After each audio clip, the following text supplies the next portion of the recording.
Hi, everyone. My name is Kirk Bachman, and welcome back to The Ultimate Dish. In today's episode, we're speaking with Dr. Amy Sapola, a certified wellness coach, Institute for Functional Medicine certified practitioner, and Doctor of Pharmacy with a BS in nutrition. Dr. Sapola is the Director of Pharmacy, that's F-A-R-M-A-C-Y,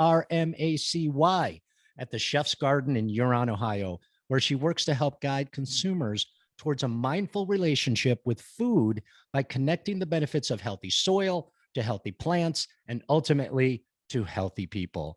She's a mother of two young children, master gardener, passionate cook, and longtime yogi. Join us today as we chat with Dr. Sapola about the role that functional and integrative medicine play in wellness and ultimately our well-being.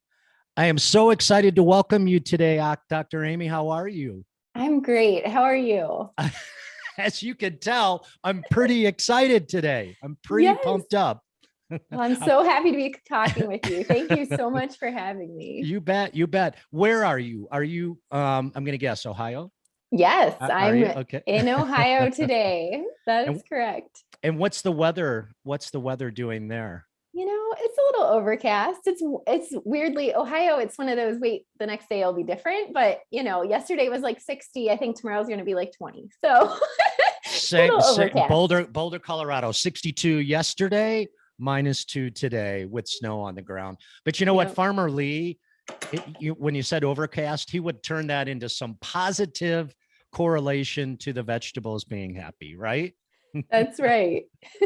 Oh my gosh. And you know what, speaking about Farmer Lee, I think you know this. I think you know how Escoffier and me in particular feel about Farmer Lee. Amazing human being, amazing.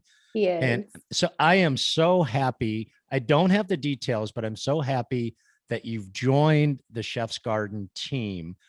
Can you talk a little bit about how that came to be?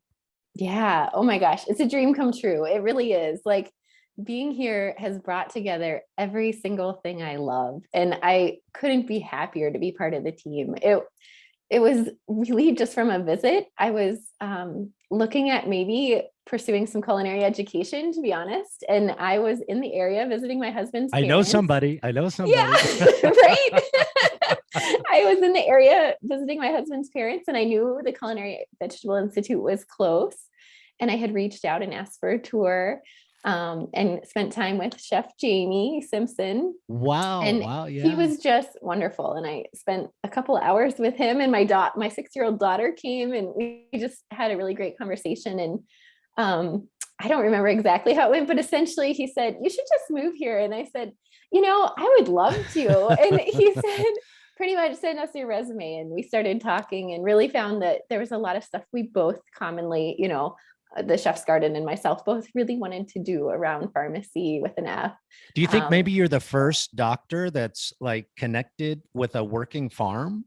I don't know. I hope it's a thing. It's a thing, right? I think there's been some like physicians who have like gone into farming and really like gone that way. But I think this relationship, bringing together like a pharmacist and a farm, right, is really cutting edge. And I think it's so neat. And I really think it's where health and wellness needs to go. So, oh, I love it. Well, you are smiling ear to ear. So it's really obvious that you're loving it. As we kick off here, I'm going to, for our guests, I want to try to create the picture. So they do a lot of things on the farm, but one thing that they do beautifully, and it sort of came out of the pandemic, right? Trying to reach people. You can order packages, boxes of vegetables and in a variety of assortments, right? Beginner level, that sort of thing. And I just have to say, when those boxes arrive, it's not like your typical Amazon, box being thrown on the porch. This is a beautiful box that when you open it up, it's almost like the vegetables and the herbs and the flowers have just been put to bed. They've just been laid into this beautiful box. You open it up, you almost don't want to touch it. The first thing you do is grab your phone and start all on Instagram. But let's talk really quickly, kind of a plug for Farmer and for you. Yeah. There's a rainbow box that is now available, and that's kind of a new box, right? Yeah. So coming out in March is our rainbow box, which I'm so excited about. We already have like our best of the season box, which is really like a culinary focus box, just highlighting the best of the season. We have so many different boxes to choose from, but the rainbow box really highlights phytonutrients, which essentially is like the immune system of the plant. Oftentimes Okay. known as like antioxidants in your body. And so that's the different colors and scents of the plant. So this phytonutrient box is going to feature, or we're calling it the rainbow box, I guess, but it's going to feature a different color vegetable from each of 6 different colors of the rainbow. And so every time you open it, it's going to be like a rainbow. And we're so excited to cook with this box. Every month, the ingredients are going to change. Even in the first month, not to spoil the surprise, but we have a special butterfly pea flower tea that, you make it and it's blue, you add some lemon, it turns purple. So we're really highlighting all of the different colors and that variety and how that can impact health.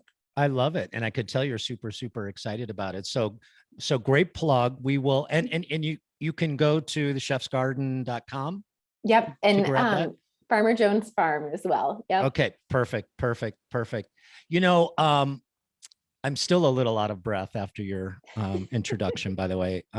There's so much to talk about, but in a very serendipitous way, today is a very special day for me and my family. And it's just so ironic that I'm speaking to you today. So I wanted to share that, 39 years ago, my father donated a kidney to me.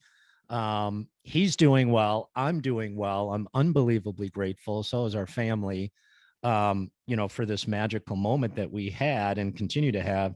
And so nutrition, wellness, always, the fact that I went into the culinary industry so I could cook well and cook better. A few years ago, my family sort of migrated to, I'd say 95.5%, plant-based, for many reasons. So I'm really, really excited to talk today. And I've read, and I know that you mentioned in your story that you may have had somewhat of an eating disorder in high school, and you followed all kinds of diets. And I've done that too, right? That paleo, keto, just kind of following along. Then you say that through all of that, right? And it's a lot, that you realize that you needed to stop the craziness and you needed to listen to and nourish your body. And I know that that's a lot, that's a mouthful. And so in this journey of realizing or recognizing the way that you were approaching your health and that it wasn't working and you needed something more holistic, can you walk us through what that experience was like? I've heard this experience from others, but I'm really eager to hear your story. Yeah, I think, a lot of it centered around, I was really driven, really active in sports. And the more results I saw, the more I kept pushing, right? And so you get like this addictive personality where you're going to do everything you do to 110%. And in some areas that serves me, and in some areas it doesn't. And so basically the best thing that ever happened to me was starting to practice yoga when I was 15, because I was really outside of my body. I was very like disconnected from my body. Okay. And yoga helped ground me back into my body, like actually feeling what being in my body is like instead of being in my head. Right.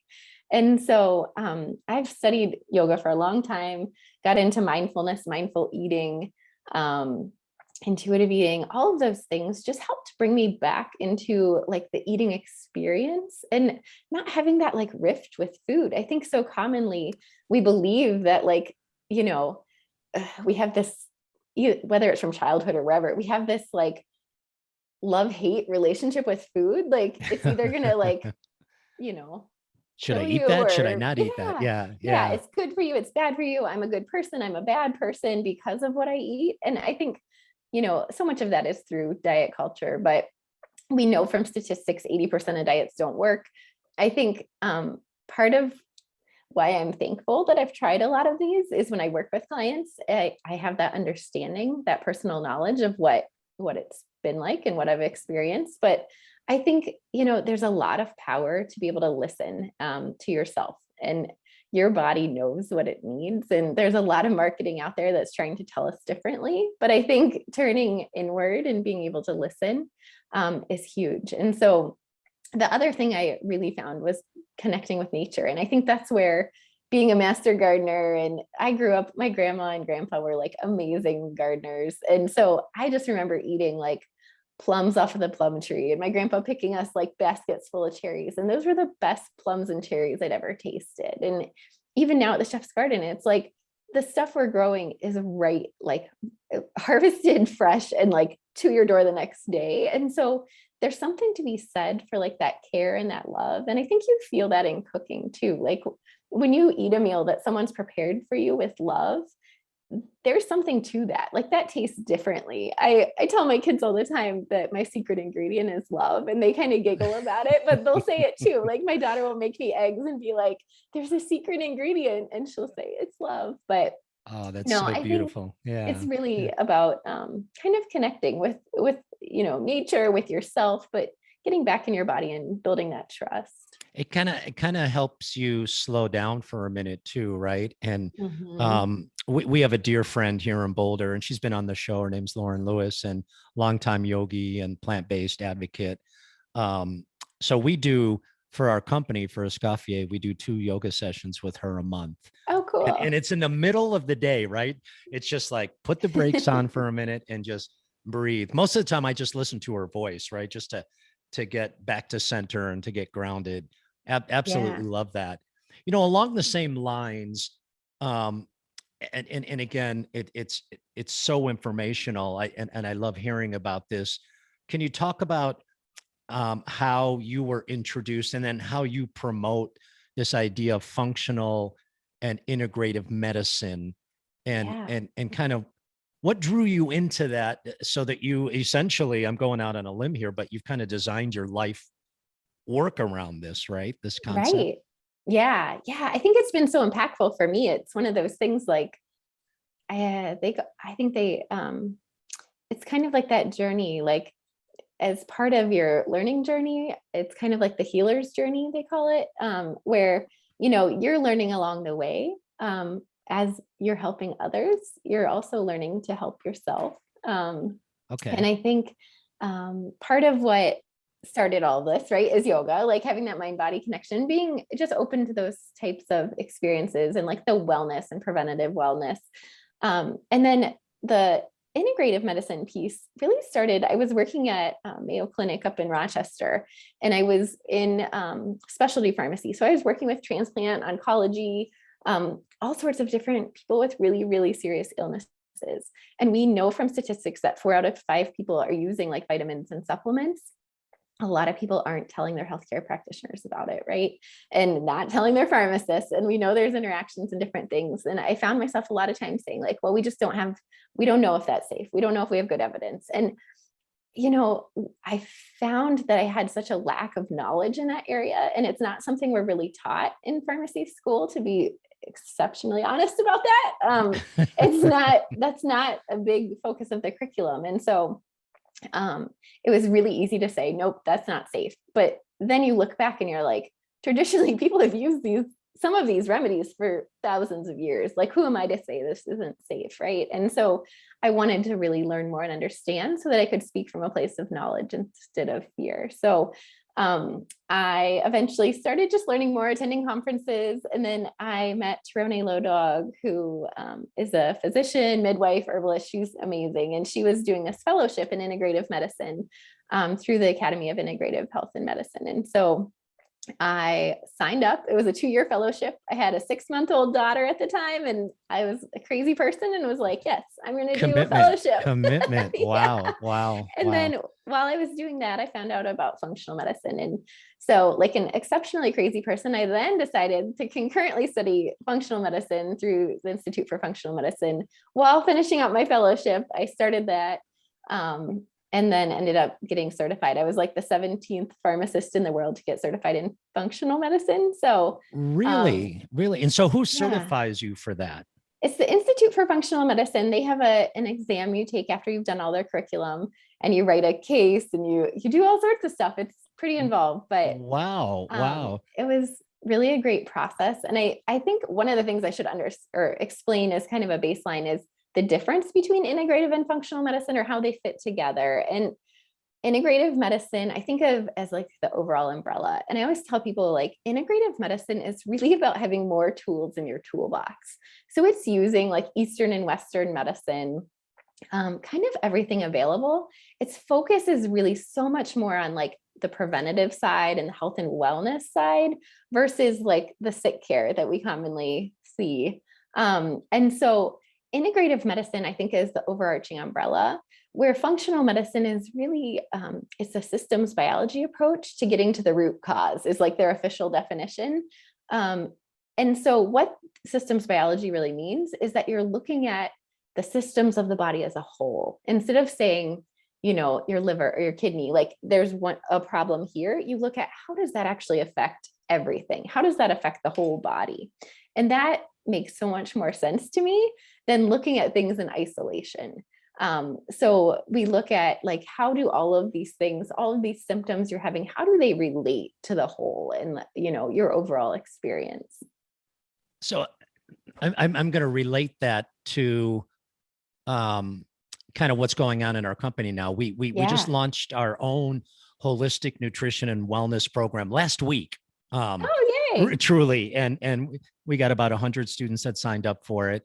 And you know, our approach is, or the way we wrote this, is combining nutrition and, like you say, mindfulness, healthy lifestyles with a foundation in crafting delicious and, you know, balanced meals. Right? It's about the food Yeah. as well.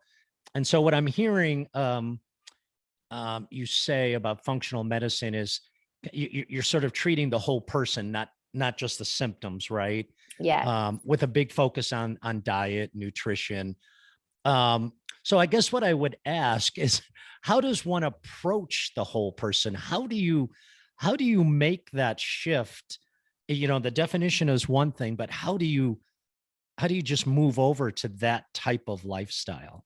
Yeah. So one of the things I think we do differently is really spending time with people and taking time to make sure people are heard. I mean, if you think of a typical doctor's appointment right now, you maybe have 15 to 30 minutes on If you're average, lucky, if you're if you're lucky. lucky. Yeah. And so, you know, we don't often get to really tell our stories.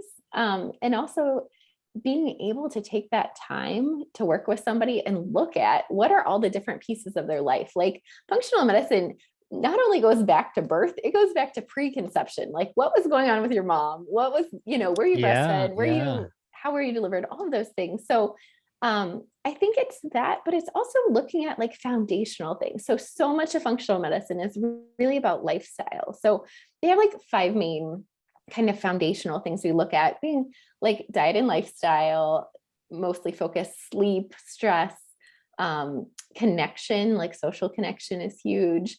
And so when you look at those things and you kind of form that foundation, a lot of the other components fall into place. One of the things they talk about with functional medicine is like those foundational elements are like the roots of a tree, right? And so you need strong roots to have a healthy body. Can you talk a little bit more about sleep? You read a lot about Yeah. this. I just wrote that Yeah. down. I mean, it's the real deal, right? You need your body to, what happens to your body when you're sleeping? Yeah. Does it really regenerate itself? Yeah. So, you know, I think so, we don't even probably know everything that's going on, right? All of the benefits of sleep, but some of it is just like your brain cleaning out, like the glymphatic system is like the lymph in your brain is Mhm. cleansing itself. You know, your memories are getting kind of like reconciled and filed away. And it's giving you time, hopefully, to get into deep sleep. And a lot of people aren't reaching like those deep sleep, like deep restful sleep stages, or having a lot of like disrupted sleep. One of the things we see a lot is, you know, blue light and exposure to like devices. So TVs, phones, reader, books, whatever, all of those things disrupt your melatonin production. And melatonin is what helps kind of regulate your circadian rhythm to keep you in that normal sleep-wake cycle. And so if you're not getting that daytime light exposure and getting outside, and say you're working at a computer and then you're at a computer at night, the light that your eyes are seeing is kind of messing with your circadian rhythm. And so people will not sleep well because of that. So do you worry about younger people today, you know, gaming and screen time, no matter how much we try to regulate it, right? You can only be on the screen for 6 hours on the weekend. Probably the worst thing they can do right before they go to bed, right? yeah. Oh my gosh. Yes. And I think it's so hard with children to try to limit that screen time, but so important. And that's one of my favorite books is The Dirt Cure by Maya Sheet Klein. And she talks about the importance of children when it comes to allergies and just health and wellness, like getting out, being in the dirt, you know, like Yeah. how often do our kids actually get outside and play in the dirt and eat food that has actually been pulled from the dirt recently? And, you know, like, and so I think it's not only sleep regulation, but it's just that whole lifestyle. And how do you do that with a family? And as someone with a young family, I know it's not easy. So Yeah. Well, there's so many distractions. yeah.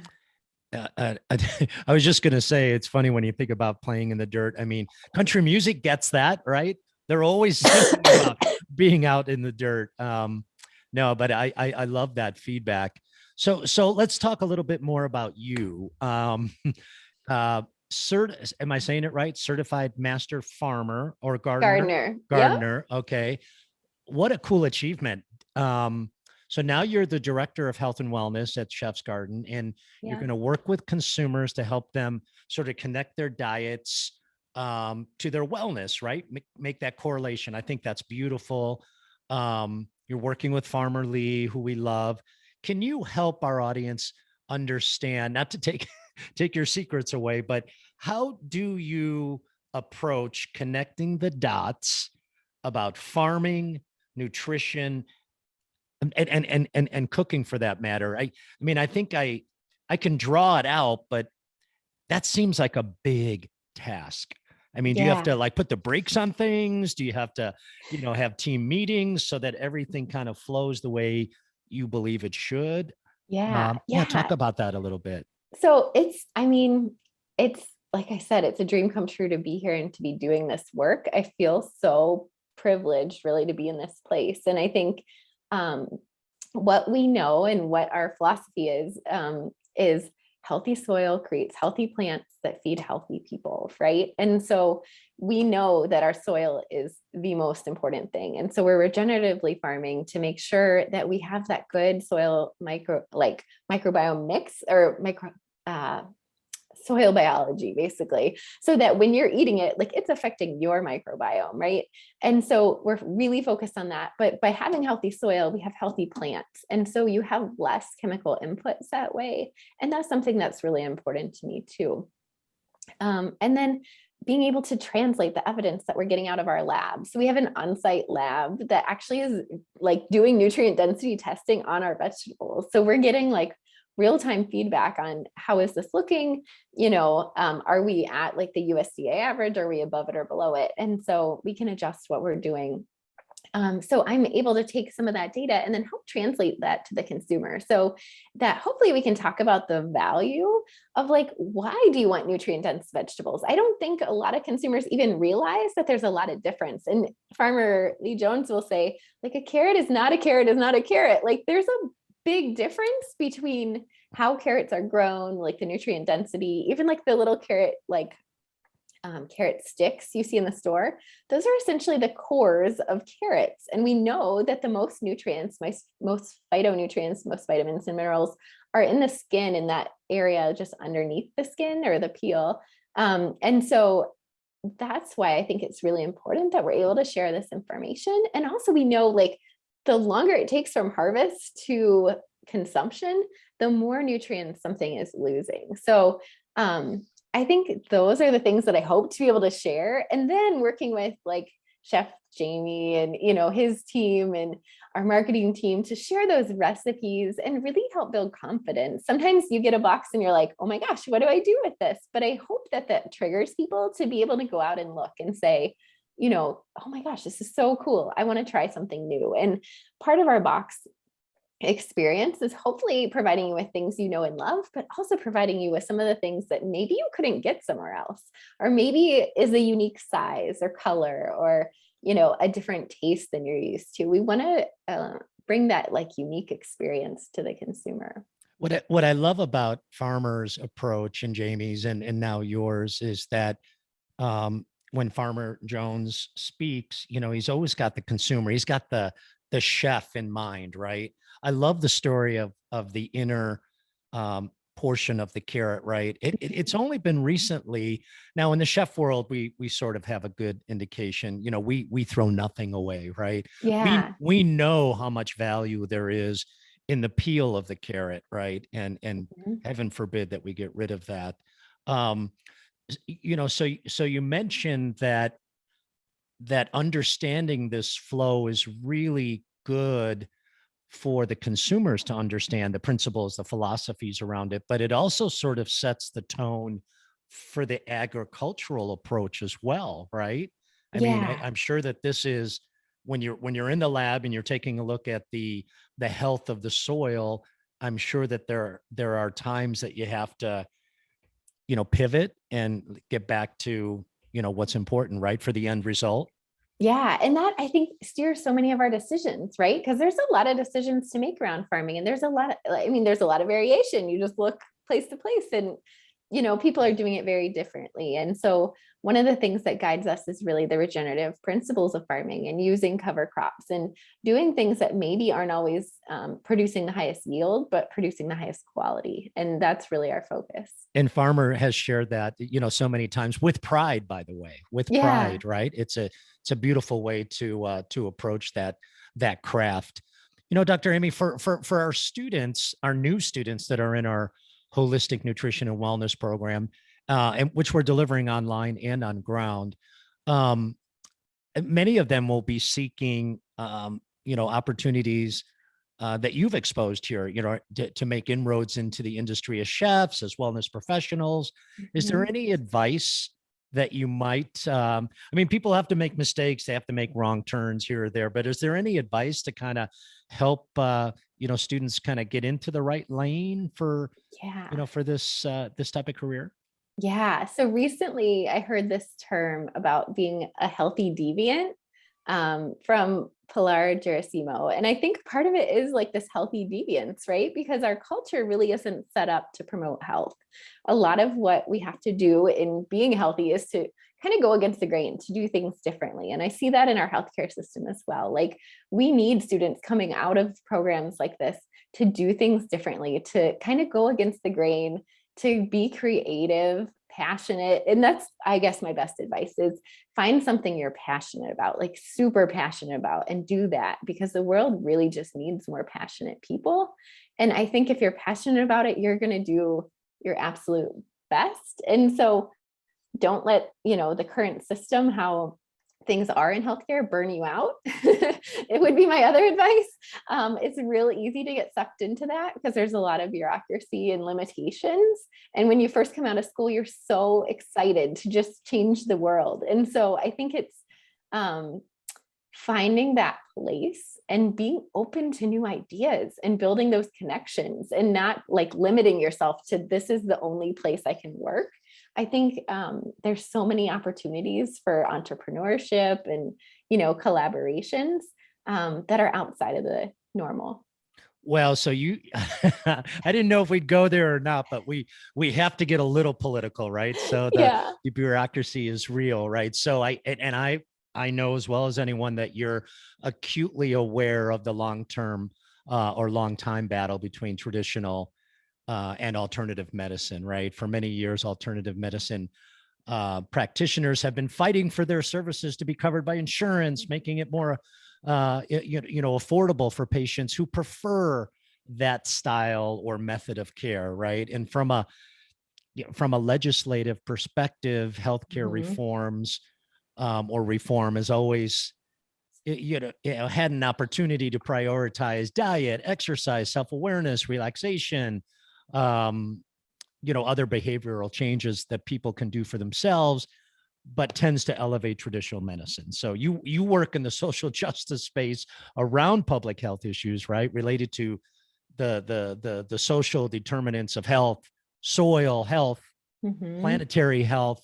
Not to put you on the spot, but how do you galvanize society or people around this issue so that we can make a change? Or is that eons away? Or are we close? That's a huge question. I feel like this could Yes, be it 10 is. Yes, it podcasts. is. So it's a whole nother podcast. Yeah, I'll give you a few things I think about in this, on this topic. But so first, I don't like to think about like there's a battle between integrative and traditional medicine. I really think we're all in it for the same reasons, right? We're in it to help people. And so I think we're working towards the common goal with different sets of tools. And not all patients are looking for integrative medicine. Not all patients are looking for like the Western medicine. And to me, I think it's kind of funny that we call it alternative medicine, or used to call it alternative medicine, because really our new like Western way of medicine with like kind of pills and surgery and all those things, that's kind of the new alternative to like thousands of years of how medicine had been practiced. So good point. Kind good of point. interesting, Yeah. but I think our payment model is really the biggest barrier to change is, our payment model is paying for sick care. So we're paying for procedures, we're paying for pills, we're paying for people to be sick and in the hospital. And, that's where the payment is. There is not payment for prevention and for wellness right now. It's hard to pay for that, and it's hard to quantify that. There's a lot of good studies out there that are looking at like, what's the cost savings of these preventative interventions, right?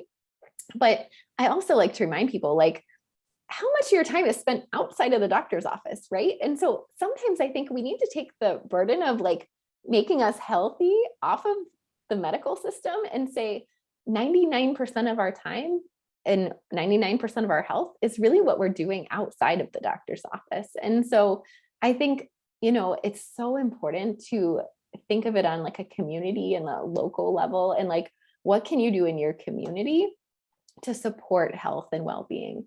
And so, while I don't think I'm going to quickly change our political system or payment model, I do think there's things you can do locally. Like before I moved to Ohio, I kind of became a master gardener because I started with our wellness committee, a garden at our hospital that I was working at. And we were providing herbs, vegetables, and lettuce, like literally grown on site to our kitchen that was being served to patients in our long-term care residents. And then I started working with our community garden to bring food to our food shelf. And then I started working with the food shelf to provide a healthy eating table, because we were we were putting limits on fruits and vegetables, but no limits on like all the junk food, which was insane in my mind. And so we switched it and we said, there's some limits on this, but there's no limits. Like fruits and vegetables, you take as much as you can use. And so I think, and then we did a Veggie RX program too. Myself and the head of our farmers market, we basically prescribed $20 worth of vegetables each week for 8 weeks to, we did it 2 years, but to like 40 participants, and saw incredible changes. And so I think just the impact of being passionate, doing things locally, starting small is huge. And I think that's where we're going to see the quickest change. Long-term change, again, is more, I mean, we say it often, food is medicine though, right? I mean, 100%. So along those same lines, perfect response, by the way, to a big question that we won't solve today, but can you lend some, you've mentioned this a couple of times, and I listened to a couple of your podcasts, this idea of self-compassion. Is it, I think I know the answer.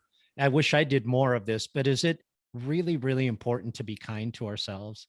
Oh yeah, absolutely. Yeah. I mean, if you think of the conversations we have in our heads, like most of the time we never say any of that stuff to other people.